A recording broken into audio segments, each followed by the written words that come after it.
Assalamualaikum warahmatullahi wabarakatuh. Kembali lagi dengan saya Siti Hardiana dengan nomor induk mahasiswa 1862201301. Di video kali ini saya akan menjelaskan sebuah rangkuman materi pertemuan 8 sampai 13 yang telah dipelajari sebelumnya. Nah, di video kali ini pun adalah merupakan salah satu syarat tugas dari mata kuliah metodologi penelitian. Nah, materi yang akan dibahas yaitu yang pertama yaitu uji validitas, uji asumsi klasik, yang ketiga itu analisis regresi data panel, yang keempat estimasi regresi data panel, yang kelima yaitu teknik pemilihan model regresi data panel, yang keenam yaitu uji kelayakan model atau disebut dengan uji F, yang ketujuh yaitu koefisien determinasi, dan yang terakhir yaitu uji T. Nah, mari kita jelaskan satu persatu materi yang telah dipelajari. Yang pertama yaitu sebuah uji validitas, yang mana uji validitas ini adalah uji yang digunakan untuk menunjukkan sejauh mana alat ukur yang digunakan dalam suatu pengukur apa yang diukur. Nah, menurut Ghazali pada tahun 2009 menyatakan bahwa uji validitas digunakan untuk mengukur yang sah atau tidaknya suatu kuesioner dikatakan valid jika pertanyaan pada kuesioner ini mampu untuk mengungkapkan suatu yang akan diukur oleh kuesioner tersebut. Nah, untuk melakukan uji validitas ini menggunakan program SPSS, teknik pengujian yang sering digunakan para peneliti untuk uji validitas adalah menggunakan korelasi Bivariate Pearson atau product moment Pearson, yaitu analisis ini dengan cara mengkorelasikan masing-masing skor item dengan skor total. Nah, skor total adalah penjumlahan dari keseluruhan item, yaitu item-item pertanyaan yang berkorelasi signifikan dengan skor total, menunjukkan item-item tersebut mampu memberikan dukungan dalam mengungkapkan apa yang diungkapkan alfanya itu menjadi valid. Nah, jika R hitungnya itu lebih besar dari R tabelnya atau uji dua sesinya itu dengan signifikannya 0,05, maka instrumen atau item-item pertanyaan berkorelasi signifikan terhadap skor total atau dinyatakan dengan valid. Nah, yang kedua itu ada sebuah uji asumsi klasik, yang mana uji asumsi klasik ini adalah sebuah persyaratan statistik yang harus dipenuhi pada analisis regresi yang menggunakan pendekatan ordinary least square atau disebut dengan OLS dalam teknik estimasinya. Nah, dengan demikian, perlu atau tidaknya pengujian asumsi klasik ini tergantung pada hasil pemilihan estimasi model regresinya. Nah, dalam regresi data panel model yang berbasis ordinary least square atau disebut dengan OLS ini adalah common effect model atau disingkat dengan CEM, dan fixed effect model atau disingkat menjadi FEM.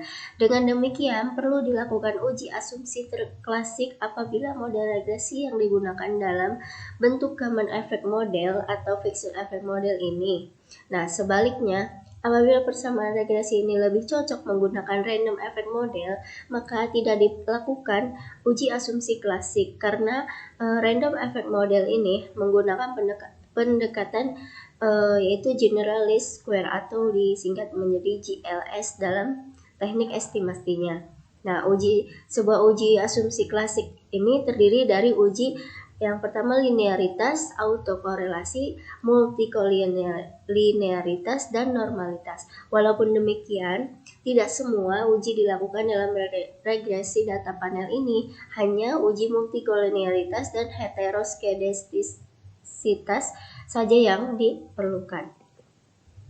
Nah, yang selanjutnya yaitu analisis regresi data panel, yang mana analisis regresi data panel ini merupakan suatu metode yang digunakan untuk memodelkan pengaruh variabel prediktor terhadap variabel respon dalam beberapa sektor yang diamati dari suatu objek penelitian selama periode waktu tertentu.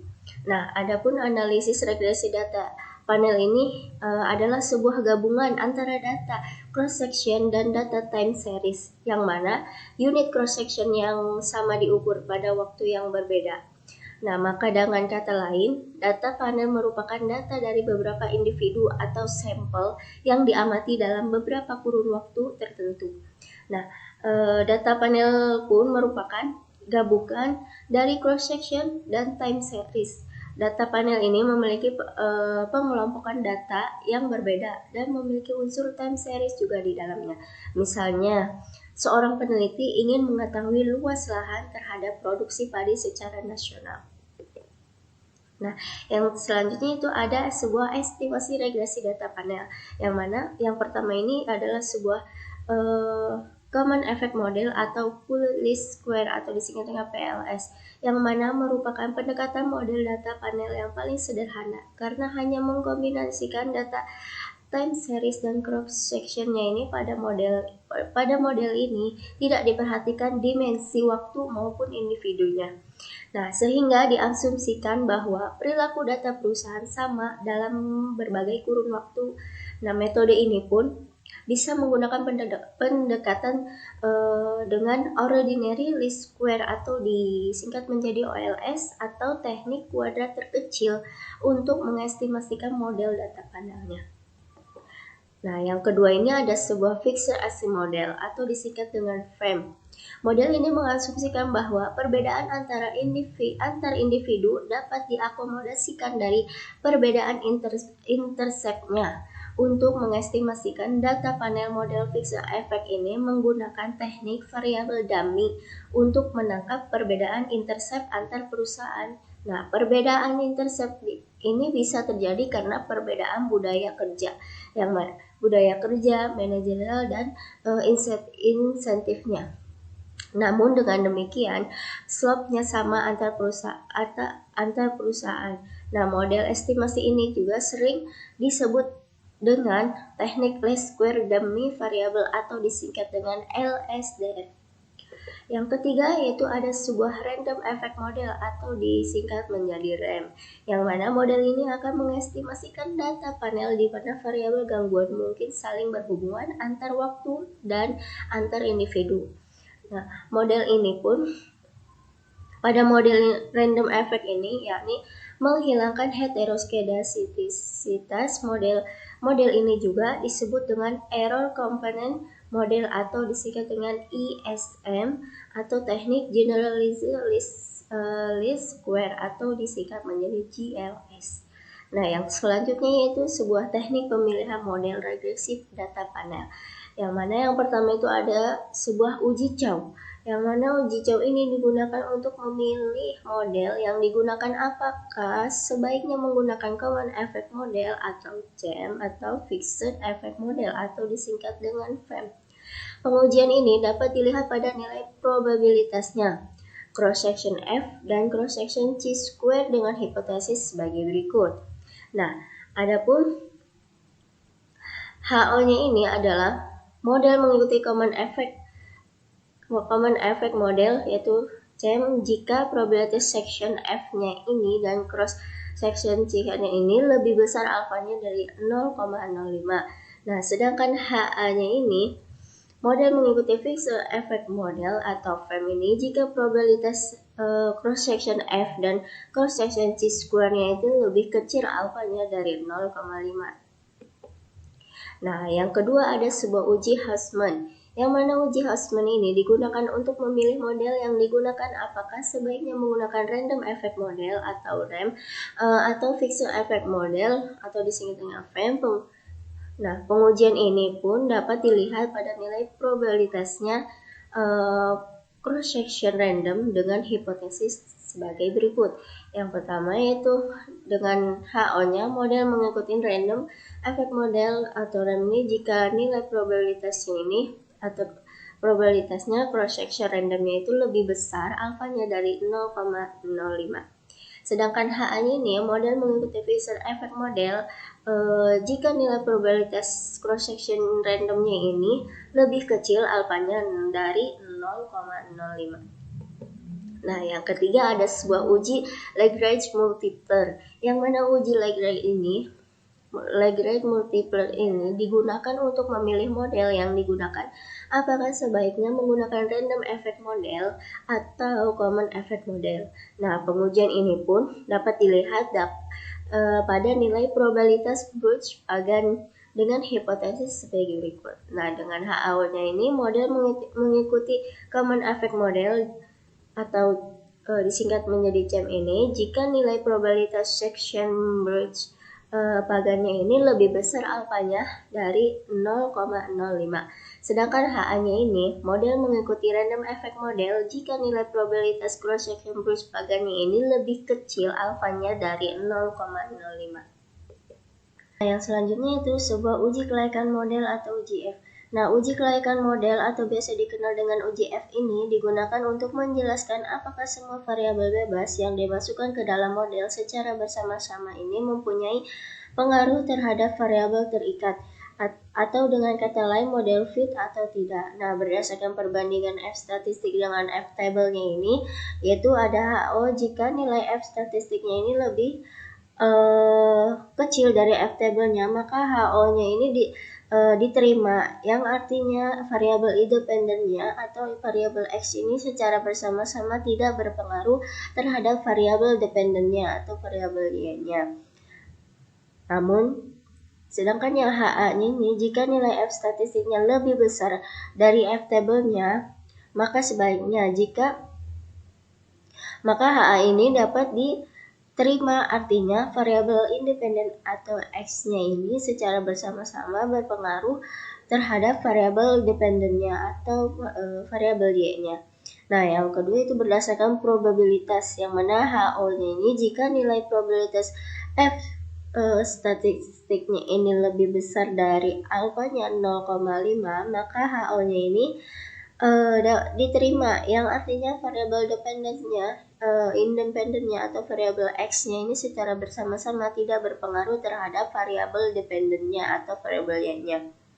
Nah, sedangkan HA-nya jika nilai probabilitas F statistiknya ini lebih kecil alfanya dari 0,5, maka HA-nya ini diterima, artinya variabel dependen atau X ini secara bersama-sama berpengaruh terhadap variabel dependennya atau variabel Y-nya.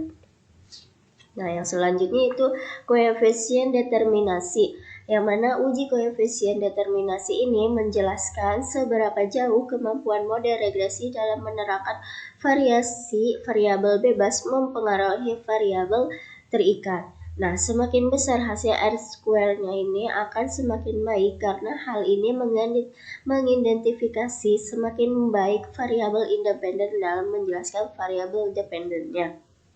Nah,